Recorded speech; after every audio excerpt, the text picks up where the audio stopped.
Hey there, my name's Lydia Knox. I'm an artist, a witch, and an astrologer, and I come to you every day, Monday to Friday, to talk about the daily astrology for artists and witches alike. So let's get digging into the astrology first thing. So the moon moves into Pisces this morning, and that'll inspire us to be a little bit more dreamy, a little bit more outgoing, a little bit more intuitive. It'll inspire us to kind of go with the flow and get in touch with our psychic energies and stuff like that. It's a very magical time when the moon is in Pisces. We're encouraged to practice spiritual things, to do magic, to find some kind of form of spirituality that makes us feel lighter and happier. And also it's a great time to kind of, listen to spirit or listen to ancestors or the invisibles or whatever it is that guides you. So it kind of clashes with Mars and Scorpio. Even though they're both water signs, Mars is in the later, like it's almost in Sagittarius. And so because of that, it actually causes a square, which I've talked about before, which is a little bit of friction going on there.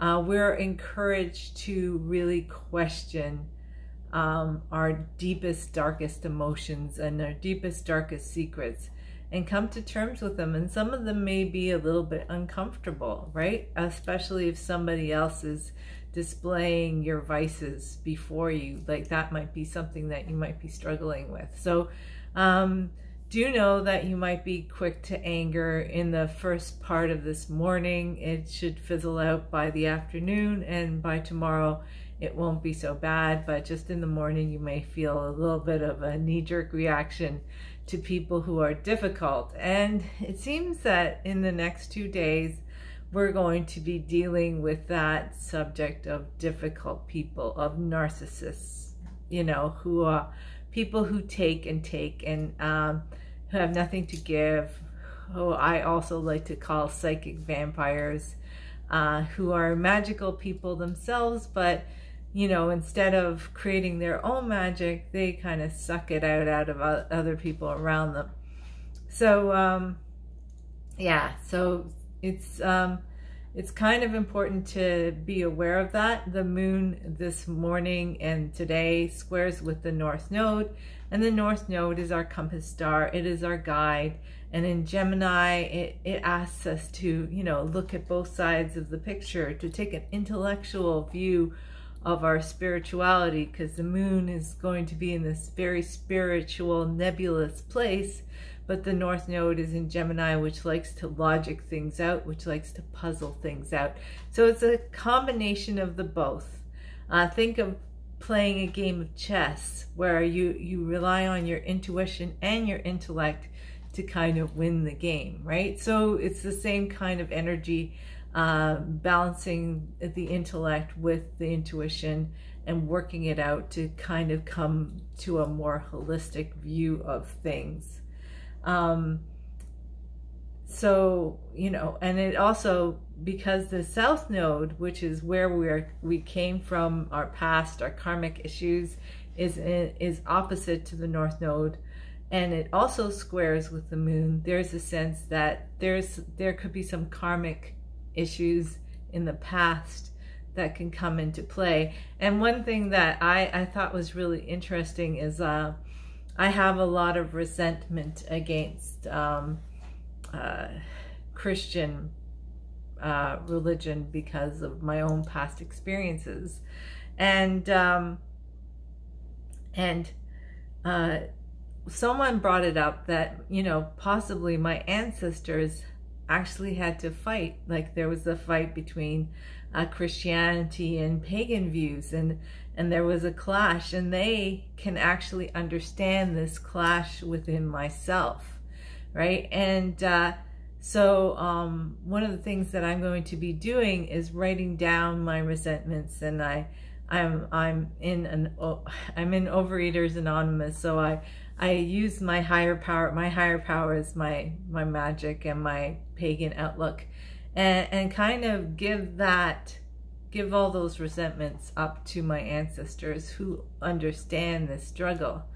And perhaps they can help me out, find my way. And there's the North Node coming into play, you know, finding your way through a spiritual exercise. All right. And it's a great time to get a reading. If you're feeling lost, a tarot card reading or an astrology reading, not mentioning any names, yours truly, you can get some guidance if you need it. And it helps to have a different person's opinion, a different witch's, a different intuitive's opinion on your situation, because that helps you see the big picture and puzzle it out. All right, so right now, this is a longer aspect. We have the Sun in Sagittarius squaring with Neptune and Lilith. And this is where I see the whole narcissist kind of thing going on. Where we have the Sun in Sagittarius, which is bold and honest and straightforward and above ground. And we have Neptune in Pisces, which is nebulous and hidden and mystifying, and it encourages people who wear masks, who try and hide who they are, who feel empty inside. In its most negative perspective, Neptune can kind of encourage narcissists to gaslight. And Lilith, dark moon Lilith, which is the point that the moon in its orbit is furthest away from the earth, is in Gemini. And the dark moon Lilith is all about our darker selves, our in Gemini, it's the sarcastic voice, it's the cutting comment, it's the not being able to make up your mind, it's the manipulator, right? So we have the manipulator and this kind of illusion, the Lord of Illusion, and the Sun, which is our sense of confidence, in a clash. So anyone who's into creating an illusion, who feels empty inside because of confidence issues, which is often the case, I find personally with narcissists, is that they have an empty hole in themselves. I like to compare them to hungry ghosts, which are ghosts that have passed on into the, into the spirit realm, and yet they cannot leave the earthly plane because they are so empty inside that they want to take from other people without giving anything back. So yeah, so be very wary about dealing with narcissistic types for the next week or so. Watch out for gaslighting, where somebody pretends that their reality is more important than your reality, right? And so, and especially when it has to do with toxic situations like abuse or anything like that, try to understand that sometimes an abuser likes to gloss things over, right? So that they seem innocent and that you're the one who's crazy and imagining things. So as witches, the best thing we can do is try to see the truth. And the Sagittarius Sun really helps us. It keeps on lighting the truth. It keeps on highlighting the truth. And the blunt truth is still going to clash with the illusions and the manipulations. So tune into a philosophy, which is very Sagittarian, that will help guide you through this, right? And know that you can't change a toxic person. The toxic person can only change themselves. All you can do is change yourself to how you take in their messages. So the moon tomorrow will start to move into another square, and it'll join up with Vesta and in Sagittarius, and also square with Lilith. So this is Lilith still having a play in tomorrow, and Vesta in Sagittarius is our fire, our inspiration, our light. and emotionally that will be questioned and by certain people who are maybe envious, who try to put out your fire, who say that, you know, you can't accomplish this or you can't do this. And as an artist, you know, you have that one person, right? You have lots of people who say your art is great. And then there's that one person that says your art is shit. Right?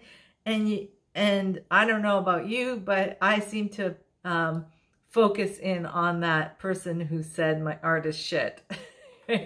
For me, it was like, well, my negative comment was, everyone can paint. It's boring. And my niece can paint. And so, you know, I don't have to buy any paintings because I can just get them free from my niece, right? And so, but I've heard other artists say, you know, your art is trivial, it's not real, it's not fine art, blah, blah, blah. And so these are the people that we have to kind of realize they don't have as much power as they think.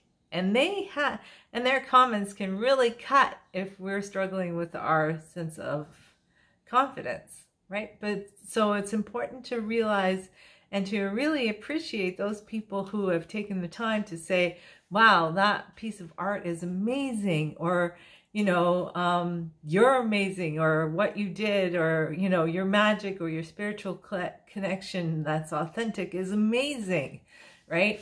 Pay attention to those people and try and just kind of cleanse yourself from those people who are toxic, who are out to hurt, because you know they're empty inside.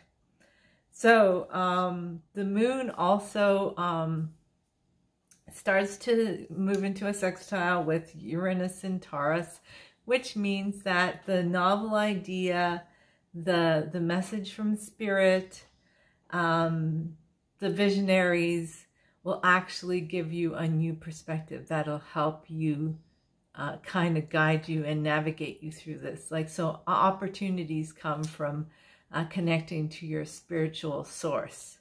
And today I was going to talk about cleansing your social media. I think this is a cool idea, really. So basically, instead of like charging your crystals or doing something like that, take your phone, take the social media thing that you use the most, and then just wrap it up in some herbs that are cleansing. And, you know, to kind of help you cleanse your phone from negative energy, because negative energy is like, it's kind of electrical. And you know, I really believe in the ghost in the machine kind of thing, right? You know, so where the two, technology and magic, kind of work hand in hand. So I'm going to take my phone and wrap it up in some cedar leaves and let it sit there for like 24 hours and just kind of let it cleanse out the negativity, because cedar for me is a very cleansing and protective herb. You can use mugwort, you can use bay leaves, and if you can think of any other herbs that might be useful for this, like obviously don't put your phone in water or anything that'll hurt it, but just put it in a place where it can actually recharge and cleanse itself from any negative stuff that it might have gathered over time, especially if you've been holding it and participating in arguments, not mentioning any names, and try and cleanse that negative stuff right out of your machine, right? And I know this is crazy and it's novel, but there's Uranus and Taurus kind of in action, right? You know, the practical, earthy solution for something that's totally different. And with that, I'm going to say I'm going to go and stay creative, stay magical, people, and I will be back tomorrow morning at 9 a.m. EST. And if you're watching this on YouTube, please hit that bell so you get notified of my next uploaded show, and subscribe, comment, like, all those things. Really, I appreciate them all. Thanks very much for joining me today. Bye.